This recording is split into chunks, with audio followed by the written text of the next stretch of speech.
Bíblia no livro de Marcos, capítulo 10, versículo 46 a 52. Pode sentar, irmãos.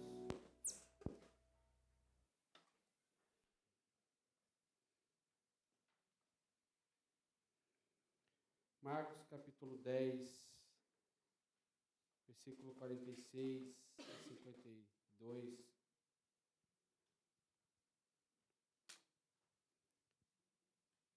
É um texto bem conhecido e também que ele nos desafia a nós pensarmos sobre... O próprio texto diz assim, no versículo 47, ouvindo que era Jesus, o Nazareno. Então, quando ouvi que era Jesus, o Nazareno, é um dos títulos que nós podemos tirar desse texto. Mas também podemos pensar, por que se engajar em missões?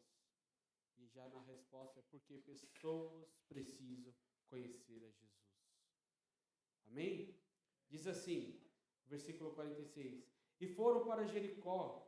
Quando ele saía de Jericó, juntamente com os discípulos e numerosa multidão, Bartimeu, cego mendigo, filho de Timeu, estava sentado à beira do caminho.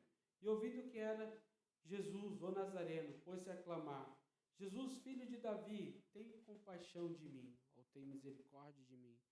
E muitos o repreendiam para que se calasse, mas ele cada vez gritava mais: Filho de Davi, tem misericórdia de mim. Parou Jesus e disse: Chamai-o. Chamaram então o cego, dizendo-lhe: Tem de bom ânimo, levanta-te, ele te chama. Lançando de si a capa, levantou-se de um salto e foi ter com Jesus. Perguntou-lhe Jesus: Que queres que eu te faça? Respondeu o cego: Mestre, que eu torne a ver. Então Jesus lhe disse: Vai, a tua fé te salvou. E imediatamente tornou a ver e seguia a Jesus estrada fora. Obrigado, Senhor, pelas canções que tivemos aqui, por esses louvores entoados, essa adoração expressa aqui, pelo testemunho que ouvimos aqui, por todas as palavras que foram faladas aqui. Deus, por esses corações que estão queimando, sentado ali. Muito obrigado, Senhor. Obrigado porque estamos aqui mais uma vez para dizer, Senhor, a Ti é o louvor, a honra, a glória, tudo que nós temos para dar. Em nome de Jesus. Continua falando aos nossos corações, Pai. Amém. Então, eis o desafio aqui de pensar sobre esse momento que Jesus está passando na cidade de Jericó. Jesus estava nas últimas semanas, podemos dizer assim, já indo para Jerusalém para passar toda aquela via cruz dele que iria finalizar lá na cruz. Na verdade, ali era um ponto que não iria finalizar na visão humana, finalizaria, porém viria depois e ressuscitaria. Eu gosto de lembrar que toda vez quando eu falo de ressuscitar, eu também gosto de lembrar de João capítulo 14, ele diz assim, olha, para os discípulos, não vos turbe o vosso coração, credes em Deus, credes também em mim, porque na casa do meu Pai há muitas moradas, se não fosse assim eu não teria dito. Ou seja, não terminou ali, não parou ali na cruz, não parou somente naquela ressurreição. Ele tinha um momento específico para os discípulos, estava indo preparar o lugar. Bem, mas não é sobre isso que nós vamos falar. Mas falando de Jericó, Jericó era uma cidade importante. Jericó era uma cidade que tinha pessoas também, como a Bíblia representa ou mostra para nós, como Zaqueu, o publicano, Zaqueu que era o cobrador de impostos, porém era chefe dos publicanos, chefe dos cobradores. E isso fazia com que aquele lugar fosse um lugar de movimentação, de dinheiro. Também em Jericó tinha uma outra coisa que talvez, não sei se você sabe, eu vim descobrindo com o tempo, que era uma plantação de bálsamo, algo importantíssimo que tinha lá, que alguns reis ou pessoas vizinhas queriam aquele território justamente para ter um momento político, para poder barganhar com relação à política.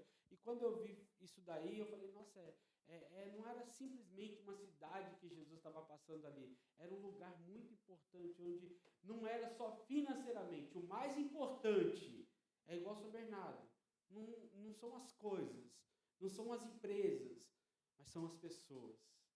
Ali em Jericó, o importante não era somente as coisas, o que tinha de valor, eram as pessoas que Jesus estava encontrando. No Egito não é a história egípcia, no Oriente Médio não é a história do Oriente Médio, mas são as pessoas que são importantes. Em vários outros lugares, as pessoas são mais importantes do que as coisas. Amém? Então isso daí já faz com que a gente consiga pensar um pouco sobre a importância que o Senhor dá na missão, na execução da missão dele com relação àquilo que estava no coração de Deus.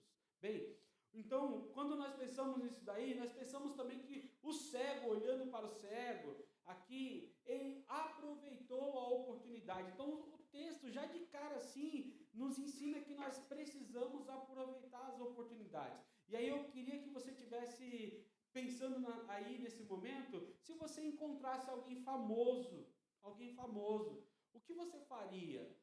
Quem você gostaria de encontrar? Alguns Elon Musk, alguns o dono da Amazon, e assim por diante. Na sua área, no seu nicho aí de relacionamento, de trabalho, talvez você iria específico. O melhor fotógrafo que você já imaginou, então que você conhece, que você segue. No meio dessa rede social, os influencers que estão aí no top tal, top 10, os 10 top, eu queria conhecer, porque eles têm uma forma de falar assim.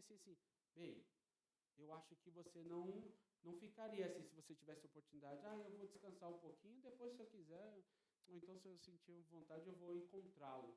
Não, você iria lá, iria querer encontrar ele, você queria compartilhar, ou perguntar para eles como que eles fizeram com relação à sua vida, como que eles deram um boom falando das redes sociais.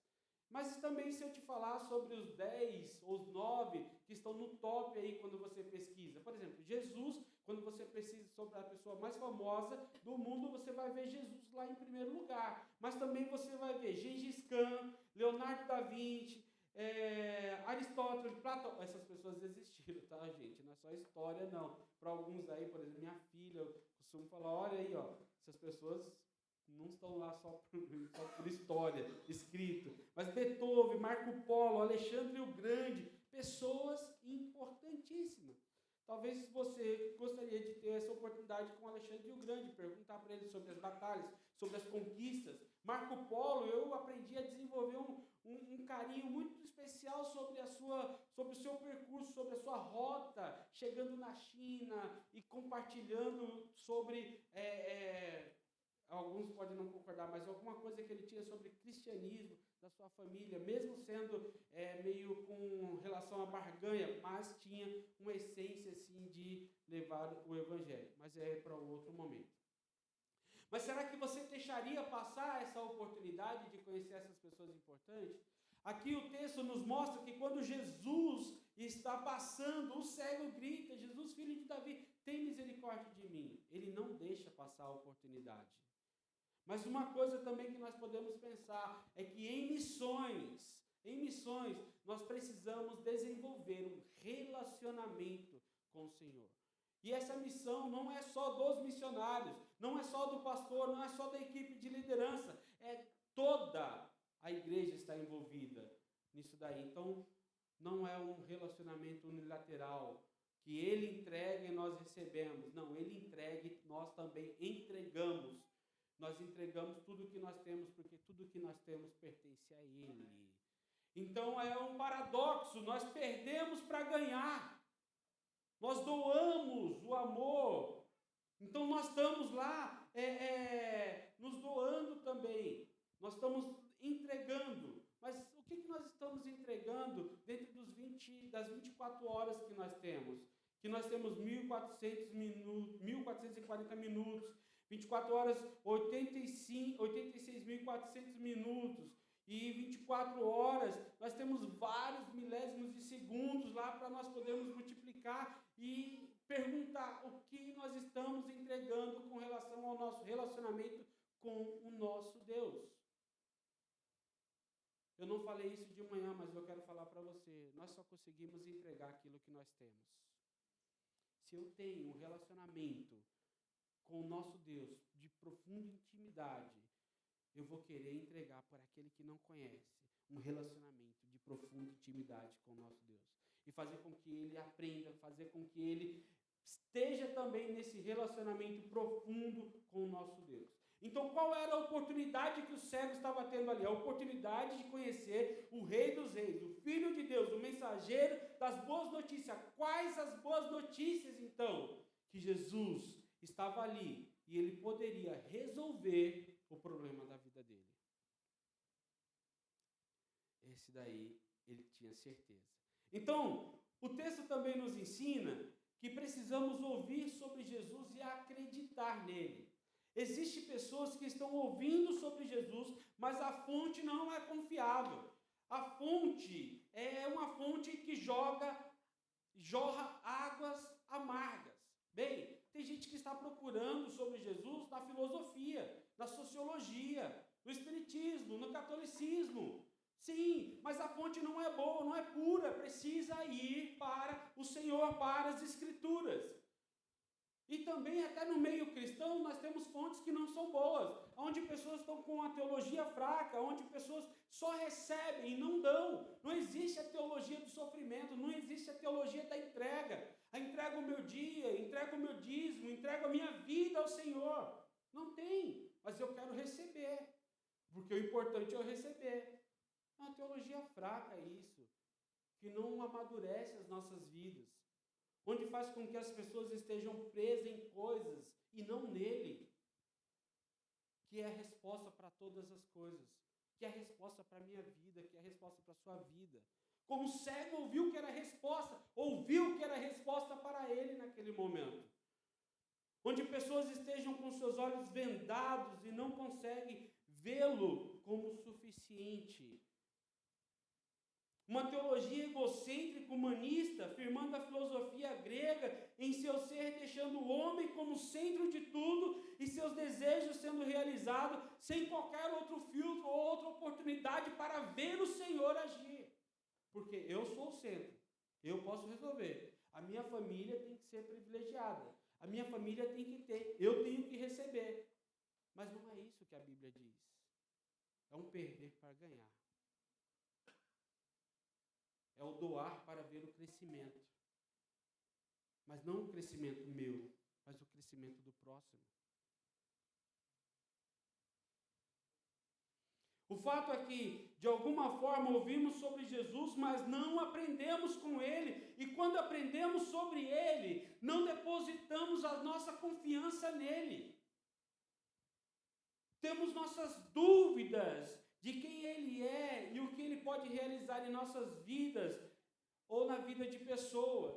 De contrapartida, encontramos o cego chamando Jesus o Nazareno. E quais são essas implicações? Porque ele chama Jesus o Nazareno, então ele tinha confiança, ele sabia quem estava pedindo, ele sabia quem estava chamando, ele sabia que a sua limitação física não poderia impedi-lo de chamar, de pedir e crer no Filho de Deus. Ele tinha certeza que o mestre iria responder à sua necessidade. Então, irmãos, só o fato dele dizer assim, Jesus o Nazareno, implica de que ele conhecia a história do mestre. Não era qualquer pessoa que estava passando ali. Não era qualquer mestre da lei que poderia ouvi-lo e responder à altura da sua necessidade. Eu quero acreditar, diante disso daqui, que ele estava vendo seus olhos, ou que ele estava vendo pelos olhos da fé, que o Rei dos Reis, o Mestre dos Mestres, o Filho de Deus poderia realizar, ou poderia vê-lo, independente da sua limitação, independente de como ele vivia. Mas o texto também nos ensina, no 49, diz assim, parou Jesus e disse, chamai-o. Chamando então o cego, dizendo-lhe, tem de bom ânimo, levanta-te, ele te chama. O texto nos ensina que nós precisamos saber que não importa onde estamos, como estamos, com quem estamos, quando clamamos o Rei dos Reis, o Senhor dos Senhores, o Filho de Deus, ele nos ouve. Amém? Por exemplo, Jonas, quando estava no ventre, lá no mais profundo do peixe, clamando ao Senhor, o Senhor ouviu. Ana, quando estava ajoelhada lá, balbuciando, orando ao Senhor, o Senhor ouviu. E vários outros momentos o Senhor ouviu. Irmão, Deus ouviu a sua oração com relação ao seu filho. Ele ouviu o clamor. Foi o Senhor. Ele viu o desejo do seu coração, como também pode ter visto o seu quando você clamou em algum momento por Ele. O Senhor é um Deus presente, um Deus que ouve. Mas às vezes nós esquecemos disso, queridos. Às vezes nós passamos assim, igual um trator por cima dessas palavras. Porque nós estamos presos no dia a dia. Porque nós estamos presos com várias tarefas, com várias rotinas. E nós esquecemos que nós temos 1.440 minutos por dia e nós podemos nos dedicar ao Senhor. Entregar parte desse tempo. Às vezes nem o dízimo do tempo nós entregamos. Nem o dízimo do tempo. Nem o dízimo das 24 horas nós paramos e dizemos: Senhor, é teu esse dia. É tua vida que eu tenho. É teu ar que eu respiro. Obrigado. Porque nós já levantamos assim, pilhado, como diz os meninos, e saímos para a batalha. É errado? Não é errado. Mas tudo é dele. Tudo é por ele. E tudo continua sendo para ele. Amém? Então, primeiro, quando nós olhamos o texto nos ensinando também no versículo 51, diz assim: perguntou-lhe Jesus: que queres que te faça? Respondeu o cego: mestre, eu quero tornar a ver. Então, nós aprendemos que Jesus pergunta o que desejamos. Primeiro, é nítido que Jesus quer tirar o cego Bartimeu da sua zona de conforto. Um problema foi exposto, a solução veio por meio do homem, o Senhor dos senhores, o mestre dos mestres. Mesmo que ele não falasse nada, Jesus desejava saber o que se passava em seu coração. Ele faria, talvez ali, sem perguntar para o cego, mas o Senhor queria ouvir o que estava dentro do seu coração. Me lembro do Provérbios capítulo 16, versículo 3, que diz assim: confia no Senhor e Ele estabelecerá os desígnios do seu coração. Quando fala desígnio do seu coração, na original ali, é assim, o desejo realmente do coração. Eu sei que somente também dá uma bugada como a minha dá, porque o coração é enganoso, é corrupto, totalmente corrupto. Mas quando ele se converte ao Senhor, quando ele se dobra ao Senhor, está diante da vontade do Pai. E aí fica na vontade do Pai estabelecer algo de acordo com o que Ele quer, não de acordo com o que eu desejo. Que a minha vontade seja sempre submetida à vontade dEle. Ah, como que eu posso entender isso? Lembra de Davi, o homem segundo o coração de Deus? Também não falei de manhã. Se os irmãos estiverem assistindo, perdão. Mas olha só, Davi, no Salmo 51, depois que ele peca, ele chega e fala: Senhor, não tire de mim o teu Espírito Santo. Aí depois, em algum momento, no versículo 10 em diante, ele fala assim: tira de mim esse coração. Aqui, muda aqui esse coração. No original é assim: Senhor, arranca esse coração e me dá um novo coração. Gente, vocês não têm noção do impacto que isso causa com relação ao original. Porque essa palavra, criar de novo, foi usada por Deus, é criar do nada. Davi, ele tem a ousadia de usar a mesma palavra que Deus usou no original, lá no começo, de fazer assim do nada a palavra e fazer aparecer tudo que existe. E Davi olha naquele momento que ele está dizendo e diz assim: olha, esse coração, eu preciso de um outro coração, esse daqui não dá, porque é pecador. Converte esse coração, então me dá um novo coração. Cria do nada um outro. É muita ousadia. Mas foi um homem segundo o coração de Deus. Bem, cenas para o próximo semestre. Mas uma coisa que nós aprendemos aqui, podemos finalizar, é que esse mesmo Deus aqui, ele deu ao cego a oportunidade, mesmo longe ou perto, de quê? De ouvir a respeito do Senhor, de ouvir a respeito do Nazareno. Então, assim, o que salvou ali, ele diz assim: vai, a tua fé te salvou. Ele foi perdoado e ele foi curado. Jesus viu Bartimeu, que estava longe dele, porque diz a Bíblia, todos pecaram e estão separados de Deus.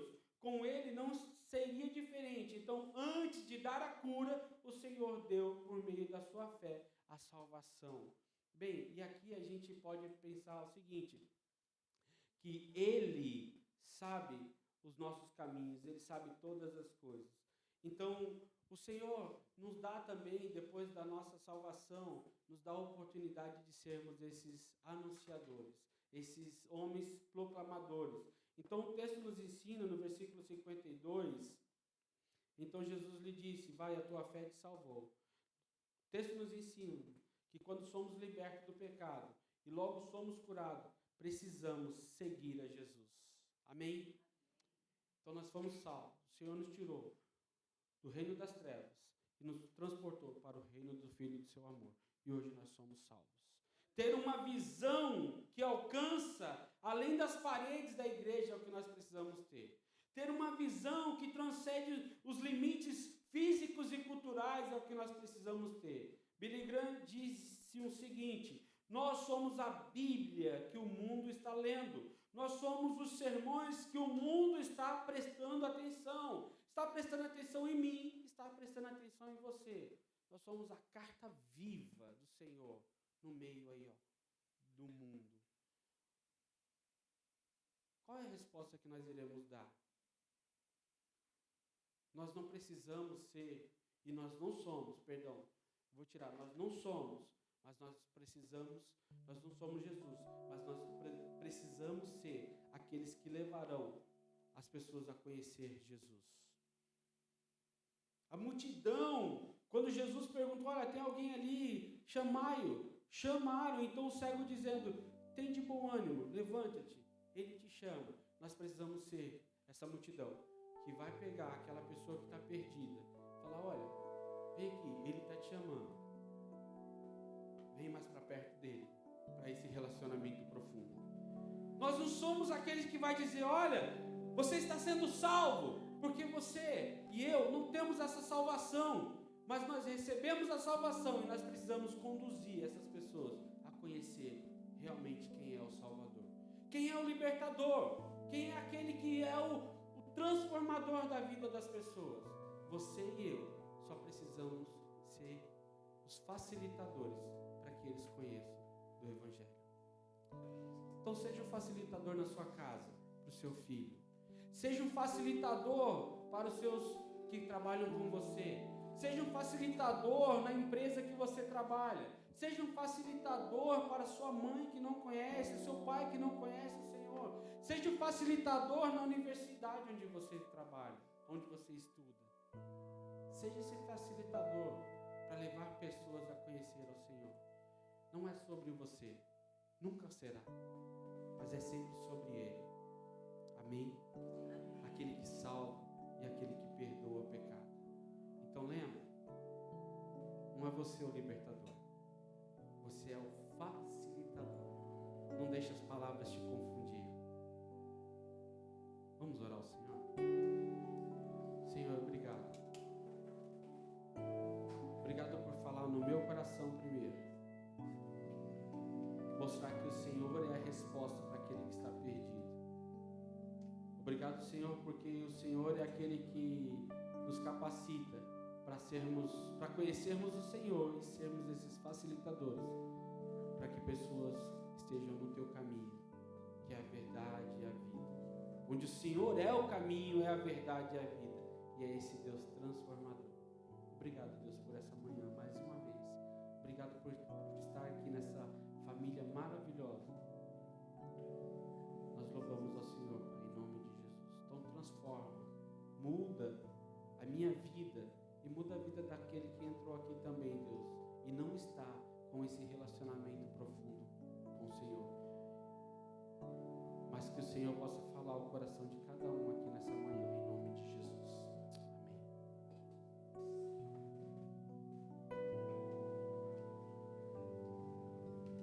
A gente vai fazer um pouquinho diferente do que a gente fez no primeiro culto.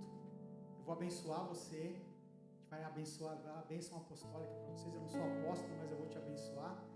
E aí não vai embora, tá? Que E aí a gente vai fazer algo especial aqui por essa família e você vai entender por que a gente vai inverter um pouquinho a ordem das coisas aqui. Tá bom? Estende suas mãos aí.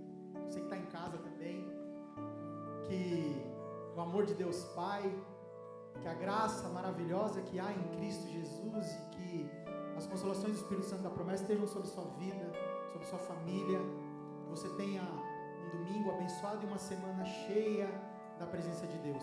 Amém? Vai na paz do Senhor, Deus te abençoe, que você tenha uma semana incrível e para você que está em casa e que vai ver, que vai absorver essa mensagem hoje, que você também tenha uma semana abençoada.